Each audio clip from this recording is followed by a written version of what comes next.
Segundo Reis, capítulo 20. Quem achou, diga amém. Diz assim a palavra, segundo Reis, capítulo 20, verso 1, amém? Diz: naquele tempo, Ezequias ficou doente e quase morreu. A minha versão diz, quase morreu. Algumas trazem à beira da morte. O profeta Isaías, filho de Amós, foi visitá-lo e lhe disse: assim diz o Senhor, ponha em ordem a sua casa, pois você vai morrer e não se recuperará. Vamos orar. Santo e eterno Pai, nós te bendizemos nessa noite. A minha expectativa e a minha oração é que toda a suficiência de poder nessa noite seja tua e não minha. Que seja apenas o Senhor a ministrar o nosso coração e seja eu apenas instrumento da tua glória, para tecer verdades profundas para o coração humano e transformar realidades hoje em realidades favoráveis à glória e à presença do Senhor no nosso lar. Oramos no poder de Jesus, declarando essa certeza que cantamos nessa noite, que a nossa família é um presente do Senhor. E nossa oração é que o Senhor nos ensine a tratar a nossa família com amor. Oramos para que a tua palavra venha sobre nós como espada e nos alcance poderosamente em nome de Jesus. Amém e amém, Jesus. Amém. Põe em ordem a sua casa. Diga mais uma vez a pessoa que está do seu lado, à sua direita ou à sua esquerda. Diga: ponha em ordem a sua casa. Queridos, o tema dessa mensagem é uma exigência muito séria. E por que eu digo isso? Porque quando eu olho para a palavra de Deus, a Bíblia diz que para que alguém ocupe o alto escalão da igreja, ou o alto escalão da liderança da igreja, precisa ser alguém que tenha a sua casa em ordem.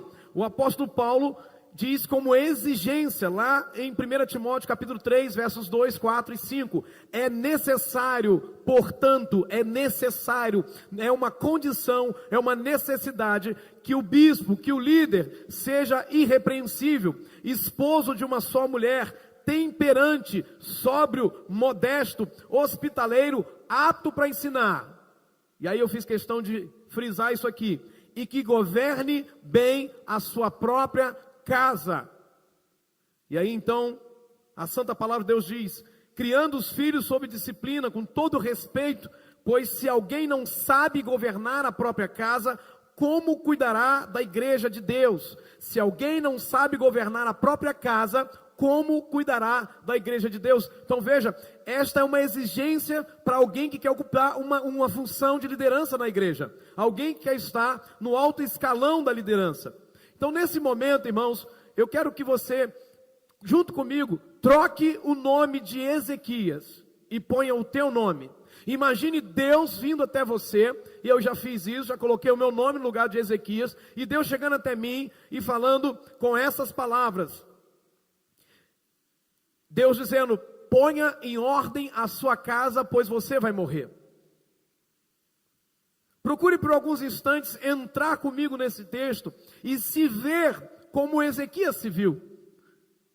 Procure agora junto comigo pensar, se Deus estivesse usando o seu nome não de Ezequias, e dissesse para você o seguinte: olha, você precisa colocar a sua casa em ordem, porque você vai morrer.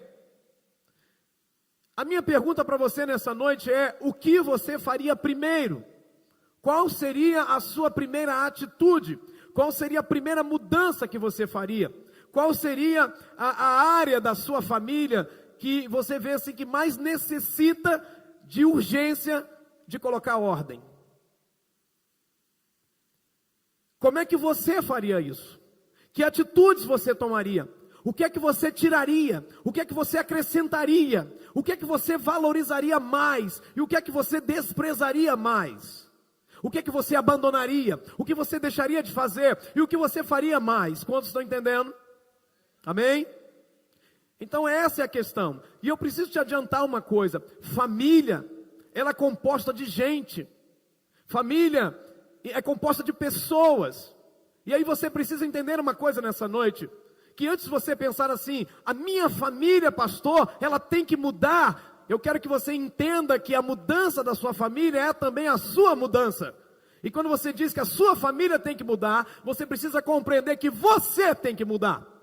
Quando eu digo que a minha família precisa mudar, significa que eu tenho que mudar. Posso ouvir um amém? Então, eu penso o seguinte, meus amados, que se Deus estivesse falando comigo, dissesse: Rodrigo, põe a sua casa em ordem, porque você vai morrer. Eu penso, meus amados, que o que eu faria mais é que eu elogiaria mais. A primeira coisa que eu faria mais é que eu elogiaria mais.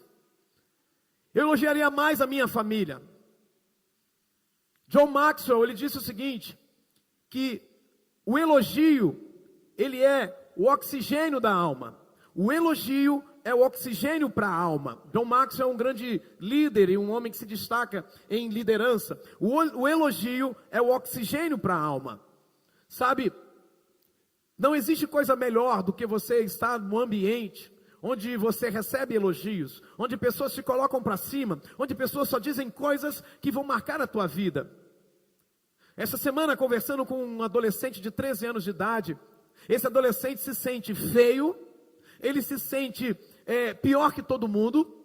Então, para que ele já se sente rejeitado pela sua família, então para que ele não sofra mais rejeição de outras pessoas, ele agora está rejeitando outras pessoas. E quando eu falo que ele está rejeitando outras pessoas, é que ele está se isolando agora. Agora está vivendo enclausurado, envolvido com os videogames, envolvido com outras coisas. Então escute, o que é que deu errado? É que a figura paterna não tece elogios, só críticas, só críticas, só críticas. E eu então cheguei a uma conclusão montando um quebra-cabeça sobre elogiar. Então eu escrevi uma frase assim dizendo que elogiar é destacar. Então o que nós elogiamos, nós destacamos. Por exemplo, eu elogio o vestido da minha esposa, então estou destacando o vestido da minha esposa, ou a beleza da minha esposa. Então, quando nós elogiamos, nós destacamos. E o que nós destacamos fica evidente, aparece mais. E aquilo que fica evidente passa a ser lembrado. E aquilo que é lembrado também é algo que vai ser praticado. E aquilo que é praticado se torna hábito. E aquilo que é hábito vai ser incorporado ao meu caráter. Amém? Se você quiser tirar uma foto dessa frase, tire. Muitas vezes nós somos tão tolos, que nós ficamos sempre destacando os defeitos da nossa família. Porque meu pai é assim, porque minha mãe é assim, porque meu filho, pelo amor de Deus, porque é isso, porque fulano é isso. E aí, queridos, nós destacamos as falhas, nós destacamos os defeitos da nossa família, dos nossos familiares. E qual é o resultado quando a gente faz isso? Simples, o resultado é que a situação nunca melhora, só piora. Porque o que nós destacamos se torna evidente. O que se torna evidente é sempre lembrado. E o que é sempre lembrado se torna uma prática. E aquilo que se torna uma prática se incorpora ao nosso caráter. E essa é uma revelação, queridos, profunda e verdadeira, que a palavra de Deus nos fala sobre isso, mas a gente está tão distraído quanto a ela, que a gente não pensa naquilo que a gente está fazendo, naquilo que a gente está falando. Provérbios 18, 21 diz que a morte e a vida estão no poder da língua, e o que bem a utiliza, come do seu fruto. A Bíblia está dizendo que aquilo que eu planto com a minha língua, eu também vou colher. Eu vou colher o bem, se eu bem a utilizo. E vou colher o mal, se eu mal a utilizo. Quando eu olho para a minha família, eu penso, se Deus dissesse, Rodrigo, põe em ordem a tua casa, porque você vai morrer. Eu elogiaria mais a minha família. Eu destacaria as coisas mais lindas dela. Deus nos chamou para a gente profetizar sobre a nossa família.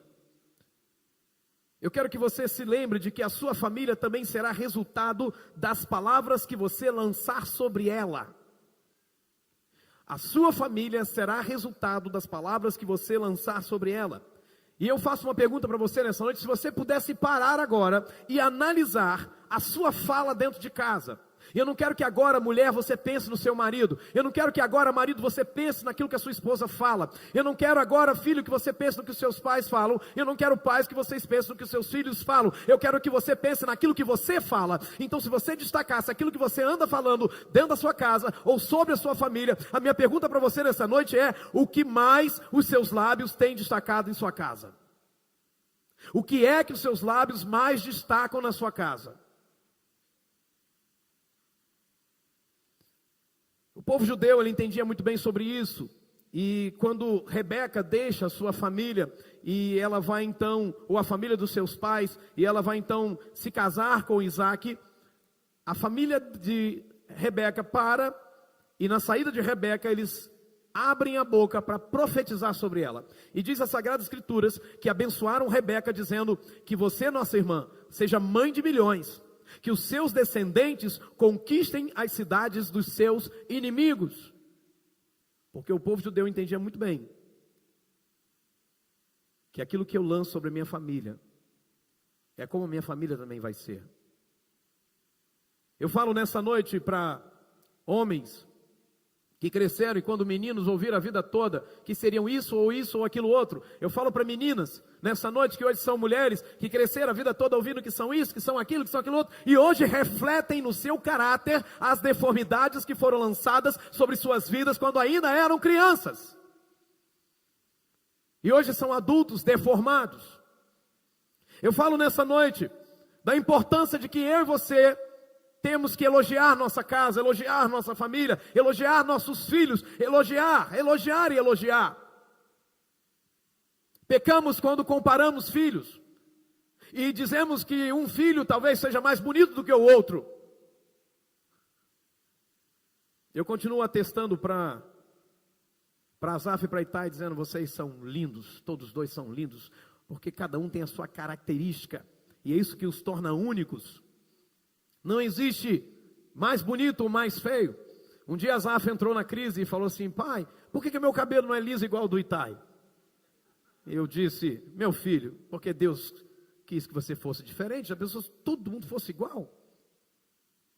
Aí ele: e o seu cabelo é legal, porque o seu cabelo dá para fazer listrinha. Ele: uau, papai. E aí esse final de semana nós fizemos listrinha nele. Sabe, quando olhamos para Jacó, nós vemos Isaac, o pai de Jacó, errando quando ele permite que pessoas chamassem o seu filho de Jacó, porque Jacó significa enganador, trapaceiro. Diz a Bíblia que depois nasceu o irmão de Esaú, e ele segurava com a mão o calcanhar, ou melhor, nasceu o irmão, que é Jacó, e segurava com a mão o calcanhar de Esaú. Até aqui esse menino não tem nome, era só um menino que segurava um calcanhar.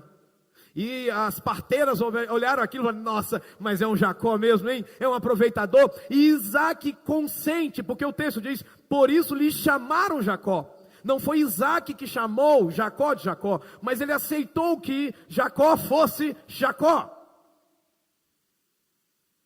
E o que é que isso produziu, irmãos? Isso rendeu anos e anos de deformidade na alma de Jacó. Foi preciso que Deus tratasse Jacó e tratasse o caráter dele e desse para ele um novo nome: Israel. Israel.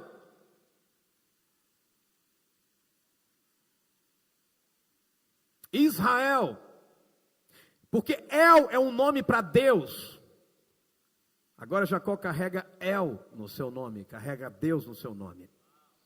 Aleluia. No Novo Testamento nós podemos ver isso também, quando Zacarias profetiza sobre seu filho João Batista. Diz a palavra que Zacarias, seu pai, cheio do Espírito Santo, profetizou: tu, menino, serás chamado profeta do Altíssimo. Irmão, imagina que palavra profética. Você vai ser um profeta de Deus. Eu digo isso para os meus filhos: você vai ser um profeta de Deus.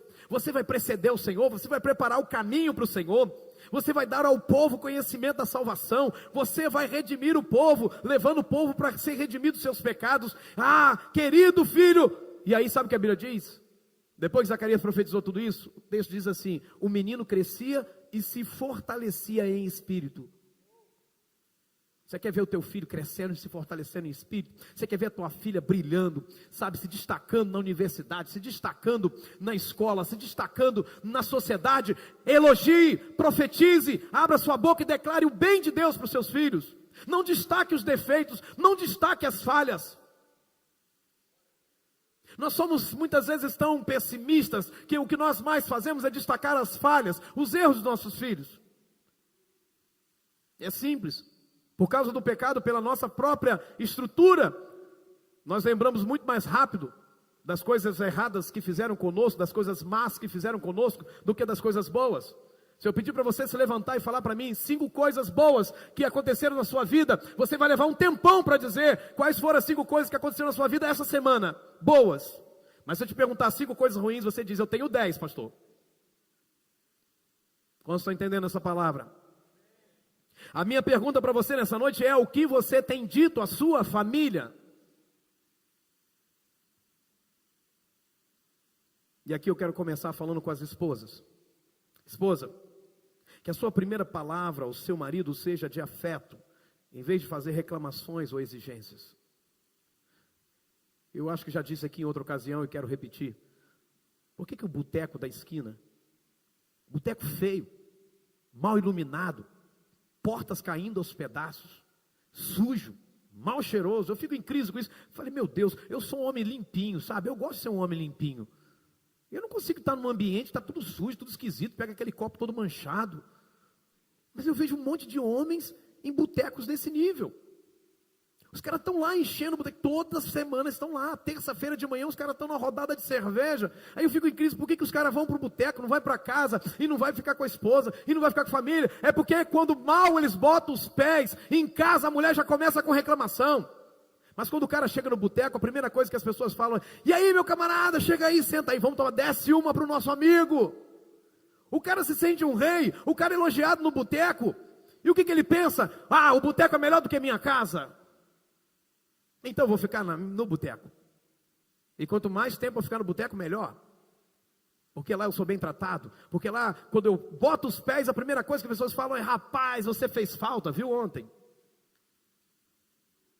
Então, esposa, que a sua primeira palavra seja de afeto ao seu marido e não reclamações ou exigências. Receba teu marido com um beijo. A gente fica tão, né? Volto a dizer, eu gosto de andar cheiroso, irmão. Eu gosto de ser limpinho. Meu velho pai dizia que Deus ama a limpeza. Mas às vezes a gente é tão resistente, isso acontece comigo quase que sempre. Chega alguém, eu vou abraçar a pessoa e diz, não, pastor, eu estou suado. Mas eu abraço, porque eu quero dizer para a pessoa o seguinte, você tem valor. E muitas vezes o marido chega em casa, cansado do trabalho, que ele precisa ouvir uma palavra de carinho, de afeto, dizer, meu bem, que bom que você chegou. Ah, não entra com esse sapato sujo aqui não, hein? Irmãos, o homem vai ouvindo isso todo dia, chega uma hora que ele enjoa desse negócio. Agora eu quero falar com os maridos. Marido, que a sua palavra seja sempre de elogio, de apreço pela sua esposa. Que você supervalorize a sua esposa, porque a sua mulher é resultado daquilo que você profetiza. Tem marido que chama a mulher de preguiçosa. Deixa eu te perguntar, ela mudou? Não, ela continua do jeito que você está profetizando. Parabéns, bonitão, você está no caminho certo. Escute. Sua mulher sempre vai ser resultado daquilo que você profetiza. Ah, mas a minha mulher não está tão bonita quanto fulano. Tá. Elogie, diga que está, porque essa mulher que estava andando toda assim para baixo, né? De repente vai ficar em pé, vai endireitar. Você está entendendo isso? Pai e mãe, eu quero dizer para você, pratique declarar sempre o melhor de Deus sobre a vida dos seus filhos. Chame-os do que você quer que eles sejam. Chame-os daquilo que você quer que eles sejam. Você quer que seu filho seja pateta? Chama ele de pateta então. Você quer que seu filho ou sua filha seja isso ou aquilo outro? Chama daquilo que você quer que seja, porque vai ser.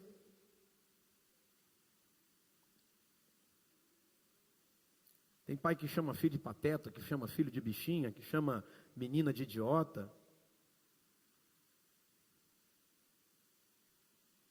Eu quero falar com os filhos. Filho, ao falar com seus pais e de seus pais, preste atenção nisso, sempre fale com gratidão e honra, lembrando que eles são autoridade de Deus na sua vida. Sempre fale deles com gratidão e honra. Honre seus pais, vendo-os como autoridade de Deus para a sua vida. Então, se Deus dissesse para mim, bota a tua casa em ordem que tu vai morrer, eu diria então que a primeira coisa que eu faria é que eu elogiaria mais. Eu quero fechar esse primeiro pensamento com você dizendo o seguinte: para mim, toda comunicação começa com a minha disposição em dar atenção. Você gosta de conversar com uma pessoa que está de frente para você, mas está olhando para o outro lado? Às vezes eu peco assim, porque eu fico com a minha parabólica, né, ligada, olhando tudo ao meu redor, e às vezes o irmão está falando aqui, eu fico assim, mas eu estou prestando atenção, mas eu sei que é horrível, é no mínimo falta de educação, mas é bom a gente olhar nos olhos. E com essa geração hoje que está presa no celular, presa no WhatsApp, as pessoas perderam o brilho de falar olhando nos olhos. E eu fecho esse primeiro ponto dizendo isso. Mas muito bem, já que eu tenho pouco tempo de vida, já que Deus disse que eu vou morrer, o que eu faria mais? Bem, sabe o que eu faria mais? Eu diria o seguinte: eu me preocuparia mais com o meu testemunho de vida. Eu me preocuparia mais com o meu testemunho de vida. Sabe por quê, meus irmãos? Eu tenho dito sempre o seguinte, que as palavras, elas tocam, mas os exemplos arrastam. Preste atenção nisso. Se nós soubéssemos em nosso íntimo, e aqui eu falo de revelação, não de intelecto, de entendimento, se nós soubéssemos em nosso íntimo que os nossos filhos, eles estão mais atentos àquilo que fazemos do que àquilo que falamos, então a gente se preocuparia mais. Eu acho que todos nós mudaríamos de atitude. Você pode dizer um amém? Se nós soubéssemos no nosso íntimo como revelação de que os nossos filhos estão mais atentos àquilo que nós fazemos do que àquilo que nós falamos, meu irmão, de que eles estão mais atentos ao nosso comportamento do que ao nosso discurso, nossas atitudes seriam outras. Se nós soubéssemos que para nossa esposa ou para o nosso marido, dizer eu te amo tem um certo peso, mas ainda assim, amar na prática tem um peso muito maior, então a gente se preocuparia mais com a prática do que com o discurso, mais com aquilo que a gente está fazendo. Eu acho que todos nós, irmãos, nós mudaríamos. A Bíblia nos mostra isso quando fala dos relacionamentos. Por exemplo, nós podemos observar ao longo da história dos reis de Israel e dos reis de Judá, que os filhos não copiaram o discurso dos pais, os filhos copiaram o comportamento dos seus pais. A gente observa na história dos reis de Israel que o exemplo dos pais exerceu um grande poder sobre o comportamento dos filhos. Então, destacando aqui, por exemplo, o rei Amon, diz a Bíblia o seguinte, que como seu pai Manassés, Amon fez coisas erradas que não agradam a Deus, o Senhor, como o seu pai. Veja, não diz a Bíblia que Amon copiou o discurso do seu pai, mas diz a Bíblia que Amon copiou o comportamento do seu pai. Por exemplo, eu posso destacar o rei Josafá, e agora eu destaco um comportamento positivo. O primeiro eu destaquei um comportamento negativo, mas o rei Josafá, todo mundo fala muito bem do rei Josafá. O rei Josafá foi demais. Nossa, ele reabriu o templo, ele fez tanta coisa, meu Deus, meu Deus. Mas olha o que o texto diz. Como Asa, o seu pai, havia feito antes dele, Josafá fez o que o Senhor Deus considerava certo. Mas como o seu pai Asa, de acordo com o comportamento do seu pai, Josafá fez aquilo que Deus considerava certo. É interessante que o próprio Senhor Jesus, ele nos causa impacto no Novo Testamento, quando ele mostra o poder do exemplo, o poder do testemunho de vida. Ele diz, por exemplo, lá em João 5,19, Jesus então disse para eles, eu afirmo a vocês que isto aqui é verdade. Olha só, e Jesus agora então traz um destaque para aquilo que ele vai falar. Ele diz assim, o filho não pode fazer nada por sua própria conta, pois ele só faz o que vê o pai fazer. Tudo que o pai faz, o filho também faz. Sabe por quê, querido? Que o teu filho trata a tua esposa mal? Sabe por quê que o teu filho trata a mãe dele mal? Porque ele vê o pai dele fazendo isso. Você está entendendo isso, amém? Hoje muitos filhos de irmãos desta igreja, até de fora dessa igreja, de outras igrejas, as igrejas de qualquer lugar, estão fora da casa de Deus. E escute, não é porque, querido pai, querida mãe, não é porque você falhou em falar para eles sobre Jesus. Não é porque você falhou em dar conselhos, não é que você falhou na ausência das palavras, mas a questão, ou até na ausência dos convites, a questão é que muitos pais e mães simplesmente falou sim, discursou, disse, olha, ame Jesus, olha, tem que ser assim e tal, mas quando essas crianças observavam o comportamento de alguns pais, e agora eu não estou falando especificamente de pais aqui, você, não se sinta ofendido, mas se couber a carapuça pode usar,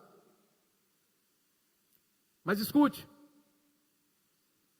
mas quando os filhos começaram a observar, essas crianças começaram a observar o comportamento dos seus pais dentro de casa, de alguém que dizia que tem que amar Jesus acima de tudo, mas dentro de casa o comportamento dizia que Jesus não era o primeiro a ser amado. Essas crianças então começaram a olhar que alguém que dizia que amava Jesus sobre todas as coisas, mas que na prática amava mesmo eram as outras coisas, então as crianças começaram a dizer, não, tá, o discurso é legal, mas o comportamento não é igual. Então deixa eu te falar uma coisa, pai e mãe que está aqui nessa noite, que ainda tem filhos pequenos, porque ainda dá tempo de consertar. Cuidado, quando você manda o teu filho para a igreja, ou quando você acha que o teu filho vai crescer, vai para a igreja naturalmente, ou porque não, o vizinho está levando, um amigo está levando, não sei quem está levando, deixa eu te falar uma coisa, o teu filho está vendo você, o teu filho está vendo o teu comportamento, então não se assuste quando ele chegar na adolescência e não querer nada de Deus, não querer nada de Jesus, não ponha culpa na igreja, não ponha culpa nos pastores, não ponha culpa na escola infantil, não ponha culpa em ninguém, assuma a sua culpa e assuma a sua responsabilidade.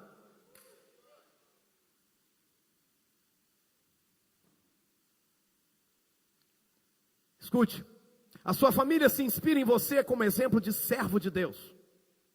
Não é o que você fala, é o que você faz. Então quando você volta para casa, depois de um culto, depois de uma escola, e começa a falar de uma liderança da igreja, e começa a falar dos seus pastores, e começa a falar de um irmão A, de um irmão B, do irmão C, escute, o teu filho está vendo isso. Quando você senta à mesa, e a primeira palavra que você tem é criticar a igreja que você congrega, cuidado que o teu filho está vendo isso. Não se assuste se depois ele não quiser nada com a igreja que você manda ele ir. E nem com nenhuma outra. Há uma história que eu acho muito fantástica que fala de responsabilidade.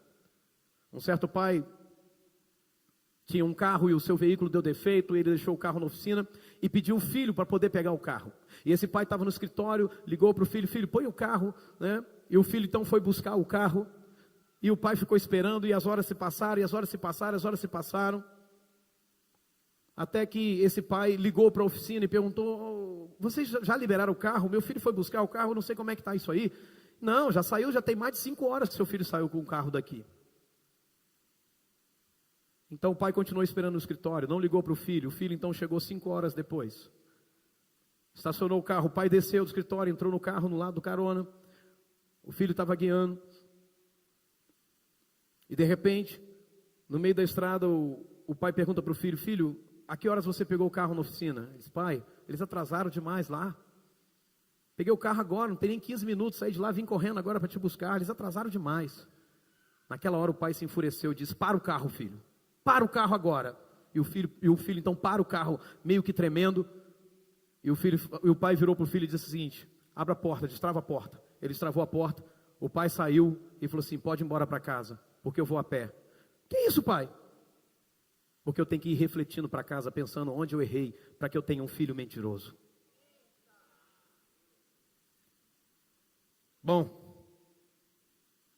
já que eu tenho pouco tempo, e já que eu vou morrer, o que é que eu faria mais? Bem, o que eu faria mais é que eu amaria mais a minha família. De todas as coisas, a Bíblia coloca acima o amor. Em 1 Coríntios 13:3 está escrito, e ainda que eu distribua todos os meus bens entre os pobres, e ainda que eu entregue o meu próprio corpo a ser queimado, se eu não tiver amor, nada disso me aproveitará. Queridos, é o amor que faz com que haja respeito na família. É o amor que faz isso. É o amor que faz com que tenha fidelidade no lar. É o amor que faz com que eu tenha cuidado com os meus. É o amor que faz com que eu note as outras pessoas. Deus amava Caim. E por isso ele notou que Caim estava diferente. A Bíblia diz em Gênesis 4:6, então lhe disse o Senhor, por que andas irado, Caim? E por que descaiu o teu semblante? Queridos, Deus nota o semblante de Caim diferente. E ao notar o semblante de Caim diferente, Deus faz uma pergunta: o que está acontecendo com você? Eu fico assustado com pais que não conseguem notar quando os filhos se envolvem nas drogas. Por quê? Porque não olham nos olhos dos seus filhos. Eu fico preocupado quando pais não conseguem notar que seus filhos sofreram violência sexual. O comportamento muda, o semblante muda, as atitudes mudam. E muitas vezes o filho não tem a liberdade de confessar isso aos seus pais, porque ao longo da construção desse relacionamento pai e filho, ou pai e mãe e filhos, ao longo dessa construção de relacionamento, o que ocorre é que o filho chega à conclusão que não pode confiar no pai, porque o pai não inspira confiança, só critica, só reclama. Tenho treinado meus filhos, você é testemunha disso, de que,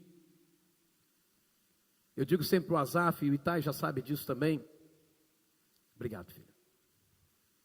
Eu digo sempre para o Azaf e Itai, eu repito isso para ele, digo para ele que é o seguinte: quem é o seu amigo de verdade?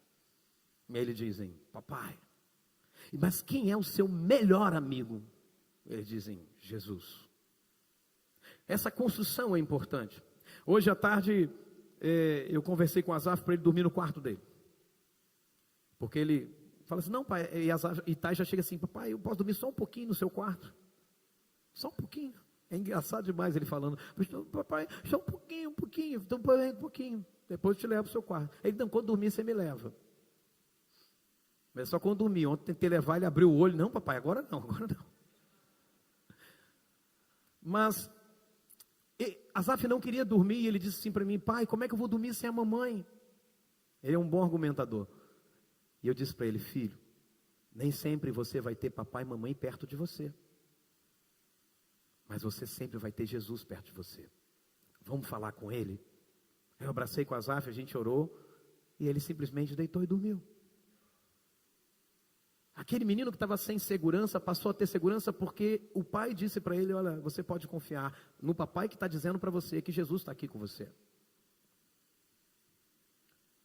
É o amor que vai nos impulsionar a expressar amor. A Bíblia diz que o maior amor de todos foi derramado na vida dos salvos. Diz: porque o amor de Deus é derramado em nosso coração pelo Espírito Santo que nos foi outorgado. Talvez você diga: pastor, a minha construção familiar foi disfuncional. E eu te diria então: a minha também. E eu diria então: quem não foi? Ninguém tem uma família perfeita numa terra imperfeita. Mas eu posso dizer uma coisa: se você é salvo, tenha certeza de uma coisa: você tem um novo coração. Tenha certeza de uma coisa: o maior amor de todos foi derramado no seu coração.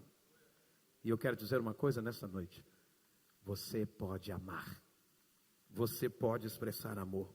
O amor nos leva a perdoar as pessoas. Irmão, não dá para entrar na minha cabeça uma família que pai fica sem falar com filho, filho fica sem falar com pai, esposa fica sem falar com o marido, marido fica sem falar com a esposa. Olha que isso, irmão. Cachorro fica sem latir para o dono, e dono fica sem latir para o cachorro. Não dá para entender uma construção assim, por mais que já tenha vivido isso. Mas eu falo que não dá para entender uma construção assim de uma família que diz que serve Jesus.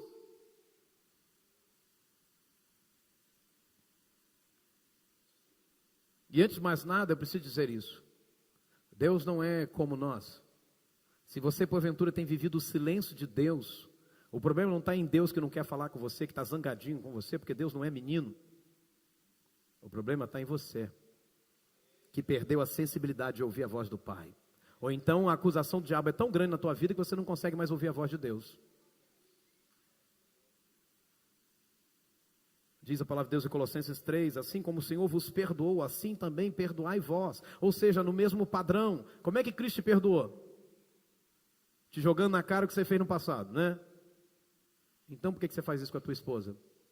Então por que você faz isso com os teus filhos? Então por que você faz isso com o teu marido? Cristo perdoou. E ponto. Posso ouvir um amém?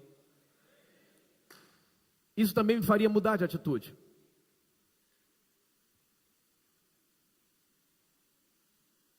Então eu amaria mais, não abrindo mão de ser transparente com eles, acerca de como eu estou me sentindo.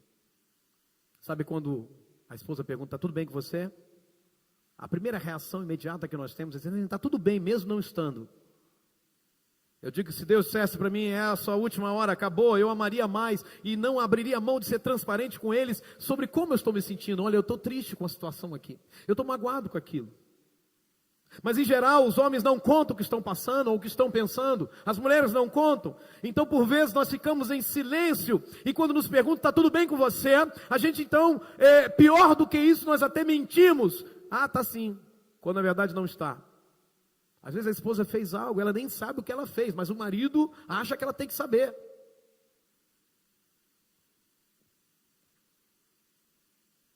Eu amaria mais, não deixando de me sentar com eles para uma refeição.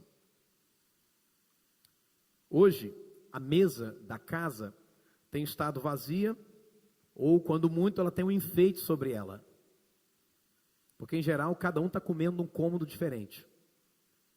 Um come no chão da sala, outro come lá na cozinha, outro vai para o quarto e tranca a porta, outro... Irmão, a mesa, o lugar da mesa, centralizar, sentar para tomar um café, sentar para almoçar juntos, olhando um no olho do outro, ou um nos olhos do outro. Isso precisa ser consertado. Posso ouvir um amém? Que esse amém se traduza, se complete na prática. Eu também amaria mais não deixando de disciplinar meus filhos. Eu amaria mais não deixando de disciplinar os meus filhos. A Bíblia diz em Provérbios 13, 24, e disciplinar aqui, irmão, eu preciso te ajudar a entender isso. Não é apenas uma disciplina corretiva, no sentido do uso da vara para eliminar algum mal, não. Eu estou falando até mais além. Disciplinar é treinar para superar obstáculos. Tem muito filho banana, e me perdoe a expressão banana, mas é simplesmente fruto de um pai banana, que não treina o filho para ir além. E quando o filho chora, cede ao choro do filho. Meus filhos são como os filhos de qualquer um aqui nesse lugar. E como qualquer filho aqui precisa ser treinado. Eu treino os meus filhos. E percebo quando eles estão jogando, porque eles jogam. São excelentes jogadores. Nossos filhos jogam muito. Eles sabem como chorar para fazer a gente ceder ao choro deles. Então um dia eu cheguei para Azaf, sentei com ele e falei, filho, não adianta você chorar. Se você está chorando para tentar enganar papai, para tentar fazer papai ceder, eu quero te avisar. Você pode até chorar, mas papai não vai ceder. Então eu vou te dar um conselho, não chore. Porque eu não vou ceder. Sabe o que Azaf fez? Parou de chorar. Porque era um jogo. Tem muito pai que cede. Se o filho começa a chorar num ambiente de igreja, ele dá aquilo que o filho quer. Então deixa eu te falar, se você continuar fazendo isso, teu filho vai crescer, vai se tornar um adulto que vai continuar chorando para ter as coisas. É aquele marido que quando discute com a esposa diz, acabou, não dá mais, não aguento mais você, ele chora, cai de joelho, ele esperneia, e não, por favor, por favor.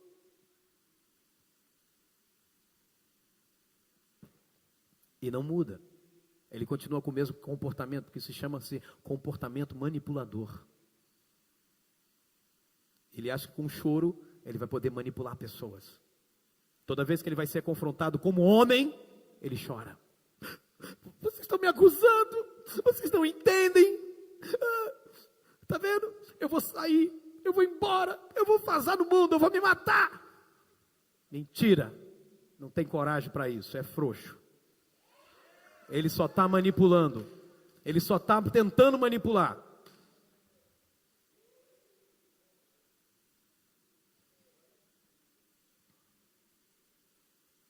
Provérbios 13, 24 diz que aquele que retém a vara aborrece seu filho.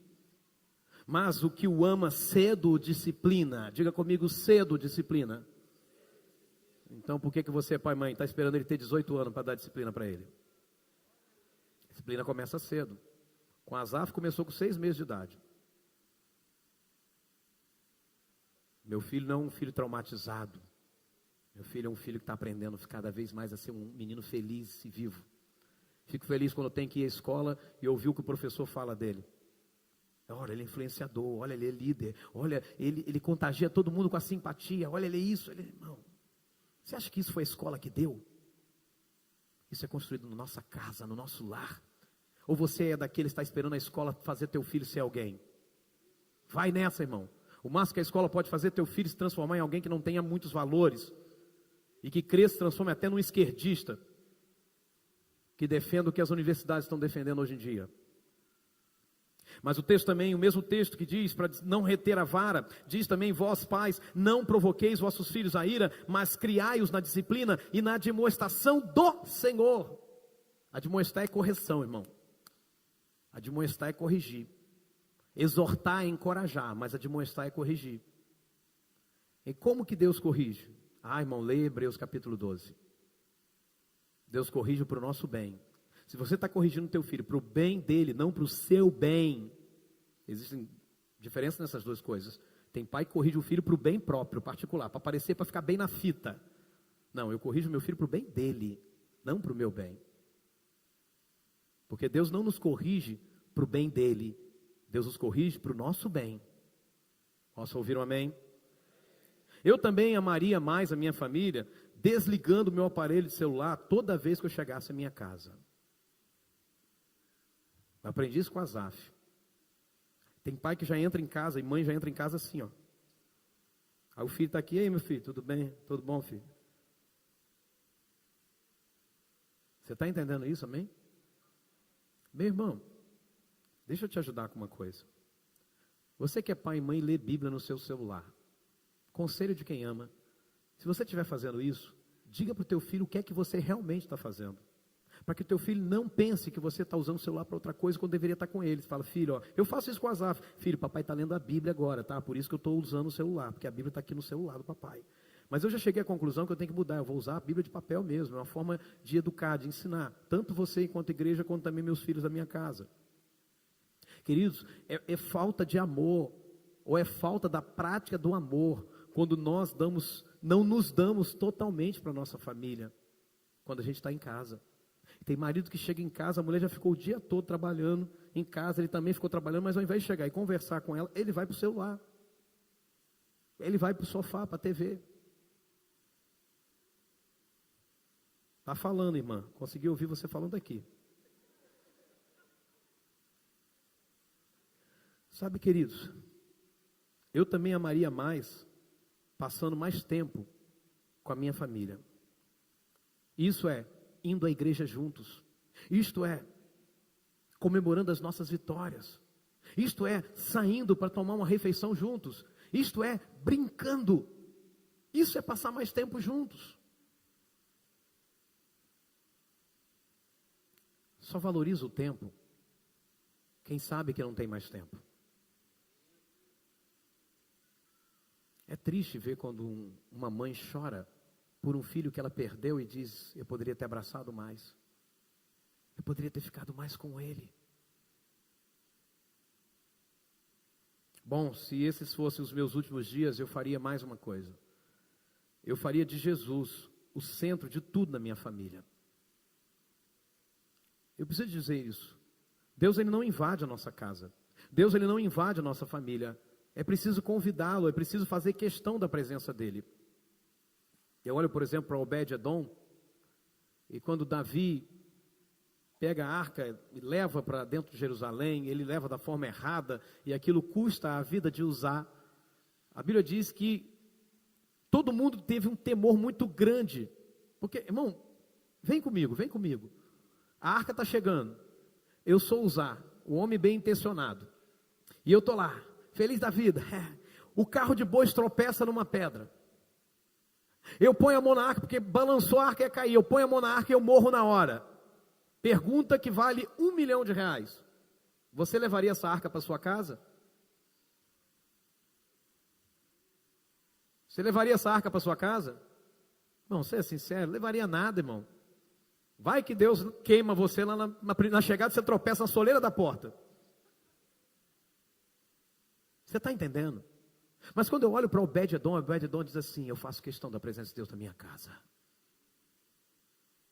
Porque a presença de Deus não é para dar medo, é para trazer temor, respeito.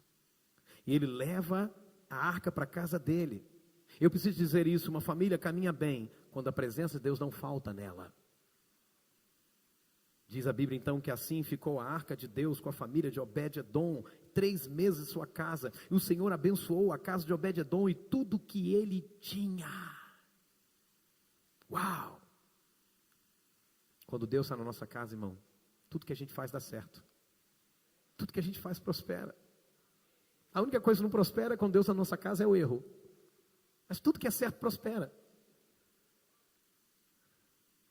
Nós sabemos que a presença de Deus também não é uma arca. Mas então eu pergunto, como seria ter Jesus como centro da minha família, da família Amaral? Azaf outro dia veio no carro falando isso. Ele falou: meu nome é Azaf Calixto do Amaral. Aí Itai falou assim: e o meu? Aí Azaf falou: Itai Calixto do Amaral. Aí Azaf falou assim: nós somos a família Amaral. Aí minha esposa olhou de lado e falou assim: nada de Calixto aqui é só Amaral. Eu faria, por exemplo, isso, tendo Jesus como centro da minha família, eu faria isso levando mais a sério a oração dentro da minha casa. Eu tornaria a minha família mais conhecida diante de Deus em oração. Eu oraria mais por eles.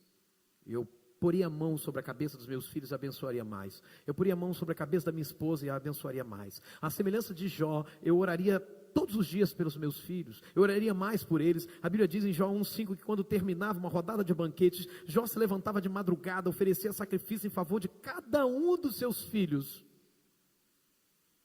para purificá-los. Jó sempre fazia isso, porque ele pensava que um dos filhos poderia ter pecado, ofendendo a Deus em pensamento. Às vezes eu vejo umas atitudes que eu louvo, de pais, atitude de esposa, de marido. Tem esposa que o marido não é crente, e ela dizima para o marido. Eu acho isso lindo, porque ela está, como Jó, santificando o seu marido nessa área. E ele não sabe o quanto ela o ama. E ele não sabe que, na verdade, ele só está prosperando por causa da fidelidade da sua esposa. Pais que fazem isso pelos filhos, pais que dizimam pelos filhos, eles estão abençoando os seus filhos. Eu abençoaria mais a minha esposa. Eu tenho dito sempre isso. Diga essa frase comigo: a minha família, diga mais uma vez, a minha família, ela vai provar o quanto eu orar. Eu clamaria mais por aqueles da minha família que ainda não se converteram a Jesus. Imagine, Deus me diz: você vai morrer hoje. Eu oraria mais por aqueles que não foram salvos. Para que não acontecesse comigo o que aconteceu com o homem rico que foi parar no inferno. E lá no inferno ele clamou pela família dele, só que já era tarde demais. Eu também faria isso, por exemplo, estudando mais a palavra de Deus com a minha família. É uma ordem de Deus para o povo de Israel e também para nós, mas nós temos sido tão desobedientes a essa ordem. E qual é a ordem, pastor? Deuteronômio 6, de 5 a 9 diz: portanto, ame o Senhor nosso Deus com todo o coração, com toda a alma e com todas as forças. Então olha só, a primeira ordem de Deus é para você amá-lo. A primeira ordem de Deus é para você se envolver com esse amor, com todas as forças, com todo o coração, com toda a alma. Essa é a primeira ordem. Ame a Deus. Por que Deus começa dizendo ame a Ele, para depois falar obedeça aos estatutos? Por quê? Porque o exemplo vale mais do que as palavras, irmão. Veja, guardem sempre no coração as leis que eu lhes estou dando hoje, e não deixem de ensiná-las aos seus filhos. Repitam essas leis em casa e fora de casa. Esse é o maior erro dessa geração, que acha que o único lugar que se tem para ensinar a Bíblia é na igreja. E o pior, seu filho, né, eu acho isso tão ridículo. E a partir de hoje, vamos mudar esse discurso em nome de Jesus? Qual, pastor? Eu vou te contar. É isso que você está aprendendo na igreja? Você sabe que não é, então para que está dizendo isso? Não, pastor, para ver se ele muda. Talvez ele possa responder, não, pai, é porque isso eu estou aprendendo com você.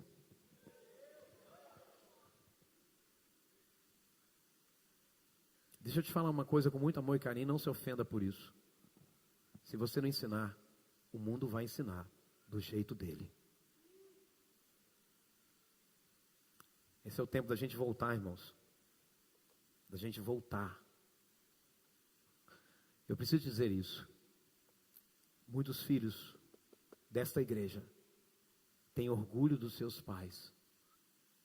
E quando crescerem, esses filhos vão estar olhando os vídeos no YouTube.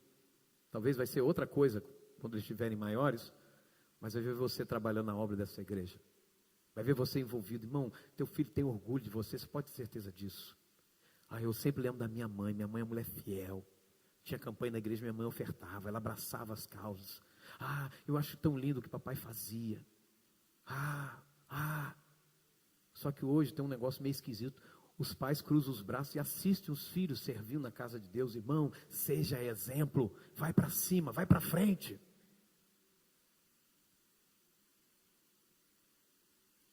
Então diz, não deixe de ensinar aos seus filhos, repita essas leis em casa e fora de casa, mas primeiro começa em casa. E quando se deitarem, também quando se levantarem, para começar o dia e quando o dia termina, amarrem essas leis no braço e na testa, para não as esquecerem, e as escrevam nos batentes das portas, suas casas, nos seus portões, para onde olhar, veja a palavra de Deus. A verdade, meu irmão, é que a nossa família vai ser poderosa se ela for cheia da palavra de Deus. Lá em Colossenses 3,16 diz assim, habite ricamente em vós a palavra de Cristo, instruí-vos e aconselhai-vos mutuamente em toda a sabedoria. Eu quero ser mais sábio. Deixe a palavra de Deus habitar em você. Daí eu preciso te falar uma coisa, irmão. Você acha que a sua falta na EBD não vai fazer falta para você? Você tem tempo, né, para dizer assim, não, eu perdi esse ciclo, eu faço outro. Você sabe se você vai estar vivo no próximo ciclo? Se Jesus vai voltar no próximo ciclo, antes do próximo ciclo? Eu acho assim, irmão, tem muita gente que tem uma segurança que eu não consigo ter, irmão. Eu fico surpreso com a fé que você tem, irmão. Preciso aprender com você. Você acha que... Porque quando eu deixo de vir à escola bíblica, eu estou comunicando algo para os meus filhos. Eu estou comunicando algo para a minha família. Eu estou comunicando algo para o próprio Deus. E sabe o que eu estou comunicando? Que não tem valor para mim a palavra de Deus. Porque se o único momento que nós separamos para sentar, estudar a palavra, propriamente estudar a palavra, nós não valorizamos. Pastor, que eu trabalho a vida toda. E se você continuar nessa vida, tu vai ter que trabalhar mais. Para tentar tirar os filhos de prisões que eles vão se enfiar. E eu não estou amaldiçoando, eu só estou apenas tirando o cortina para te mostrar o futuro. A Bíblia diz que lâmpada para os meus pés é a tua palavra e luz para os meus caminhos. Você quer andar direito? Só tem uma lâmpada que ilumina seus pés, é a palavra. Você quer ter caminho abençoado? Pastor, faz uma oração para abrir meu caminho. Fazer oração com a Bíblia na sua cabeça. Isso aqui abre caminho, isso aqui mostra o caminho certo. Você está entendendo isso, amém? Bom, o pessoal da rádio vai achar que não tem ninguém aqui. Se eu conseguisse fazer tudo isso, meus irmãos, elogiar mais, me preocupar mais com o meu testemunho de vida, se eu pudesse fazer, irmão, se eu conseguisse fazer tudo isso, amar mais minha família, se eu pudesse fazer de Jesus o centro de tudo na minha família, eu posso dizer uma coisa para você nessa noite. Eu estaria pronto para partir. Eu estaria pronto para ir embora. Se você pudesse fazer tudo isso, elogiar mais, amar mais, se preocupar mais com o seu testemunho de vida, fazer de Jesus o centro de tudo na sua família, então você estava pronto para ir embora, pronto para partir. Mas eu penso que se eu não fizer isso, então a minha partida vai deixar a minha família desamparada e mal gerida. Por isso eu quero começar hoje essa mudança. Por isso eu quero começar hoje esse concerto. Porque Deus não me disse ainda nessa noite que eu vou morrer. Então dá tempo. Queria que você olhasse para 2, 3 pessoas e dissesse para elas assim: dá tempo. Dá tempo. Dá tempo. Dá tempo.